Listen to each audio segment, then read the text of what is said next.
I have found in terms of the performance is quite middling, shall we say. You can see Samsung is up and operational very fast. We do get some nice funky noises though from the KEYone here. Let's just have a look at the speed then of both devices. So we're just going to open up some apps. First things first, you can see how bright the display is on the Samsung. That is something very apparent actually. I wish they used a more brighter display on the BlackBerry. So see here. So it looks like the BlackBerry is just behind the S8. This is an Exynos S8, so probably the best you can get with the UFS 2.1. Oh, a little bit faster on the Word for the BlackBerry, and nice and snappy for the you know, going into the dialer, etc. Let's try the clock. So you can see TouchWiz still is a little bit slow here compared to a device which is very stock-like. It does have a little bit of BlackBerry's skin, but you can see, I mean, that is pretty incredible. I didn't think that the little KEYone here could keep up with the latest Samsung on modest specs. Just imagine if they'd have put a Snapdragon 835 in there. I mean, then we'd be seeing a proper beast BlackBerry device. But overall, I'm quite impressed, I gotta say, for the basic apps. I would go as far as to say that I think the BlackBerry actually won there. We're just going to move on to the games as well. I have fully up-to-dated the Samsung, so there's no issues with the updates. And you can see both of them loading the game here, roughly the same. I think the Samsung a little bit faster with that one.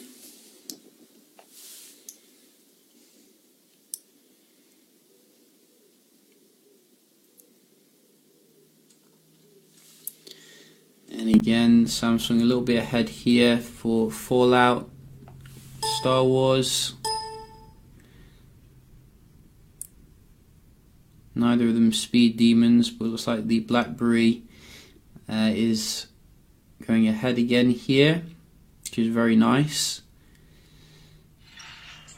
Oh, that was probably the Samsung to actually load the game. GTA.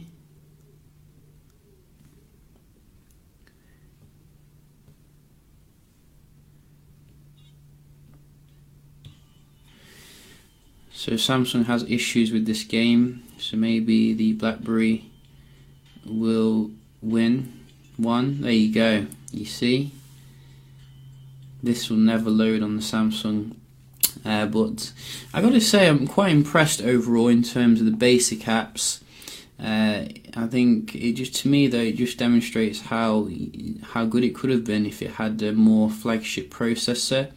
We're just going to have a look at the Wi-Fi. So just start with Samsung here. I think I'm on the wrong Wi-Fi place. So you can see we have auto selected differently. I did notice this time. And what are we on here? There you go. So nice and fair. And you can see solid scores coming from Samsung here. What can BlackBerry do? And we do have some BlackBerry pop-ups telling me that the security is fair.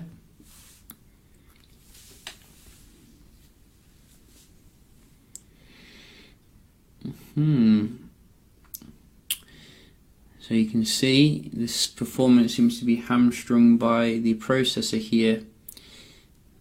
which is a bit of a shame really, you know, given the good overall day-to-day performance.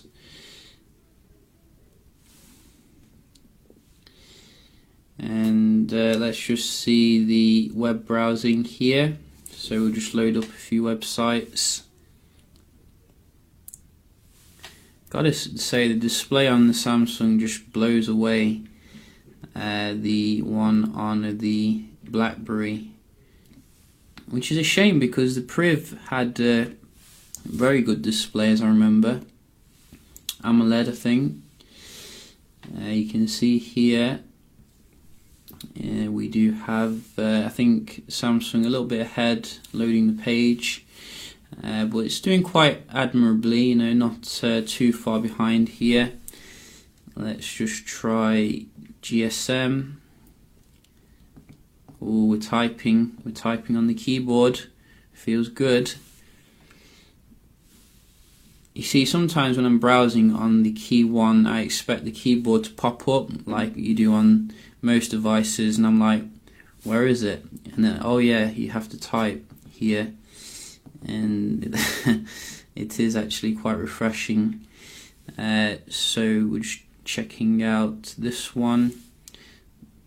You can see a little bit snappy here on the left, which is nice, but actually going into it, I think Samsung is the winner overall, and that is probably to be expected here. Loading the adverts a little bit faster as well. So you can see, I think Samsung's catching up now. What about the multitasking? Can the 3 gigs of RAM hold everything in memory? Just try these apps here. So I've done them back to front, I know, but we will straighten things out a little bit. Oh, it's kept this one in memory. This one reloaded, so 1 point to the KEYone. Both kept that in memory. And again, a slight reload on the Samsung there, but not a huge deal. I think the KEYone's doing quite well here overall in terms of the memory management. There doesn't seem to be too much in the way of lags. It seems to be keeping up with Samsung pretty well. How can it cope with the heavy games? You see both of them reloading the games here, which is not what I would expect from Sammy, but I think it does reload a bit faster than the KEYone, which you can see is still reloading the game. Reloading again here on the Samsung, which you wouldn't expect really. I'm sure it was better than that when I first got it, but the KEYone you can see is also reloading. So both of them could do improvement here, I think, with the memory management. They are supposedly, well, the BlackBerry is definitely a productivity device, and if you can't, oh, it kept that one in memory, which is good. We'll give it a point there. So it's got 2 points here over the Samsung when it comes to memory management. How does that work? You know, that is pretty epic. And this one as well, 3-0. So no, I'm going to eat my words. I think BlackBerry did pretty well there, considering the specification. You know, I think yeah, they've done pretty good on some modest specs, but overall, you know, I think most people are going to be enthralled by the Samsung here. Let's just be honest. In terms of the build quality, it just feels so much futuristic compared to the BlackBerry, which feels a little bit, you know, going back into 2010. Don't get me wrong, it's a solid build quality, but they could have put a much better display here, I think, on the device overall, coupled with you know, more future-proof processor. Really, I think unless you are a hardcore keyboard die-hard kind of thing, I probably wouldn't recommend it over what you could get for the same price. You know, you could get you know, last year's flagship, you could get this year's flagship for a little bit more money. But if you are looking for, you know, the BlackBerry experience with the keyboard, etc., it's probably the only phone worth recommending at the moment in terms of, you know, it's running the latest software, it's got good battery life, decent overall performance, and you know, it's a BlackBerry at the end of the day. No, you don't see many people carrying these, and you'll definitely stand out. So yeah, just a quick little comparison here, review between the BlackBerry KEYone and the Galaxy S8. If you've got any questions, do let me know. Hope you enjoyed the video, and I'll see you in the next one.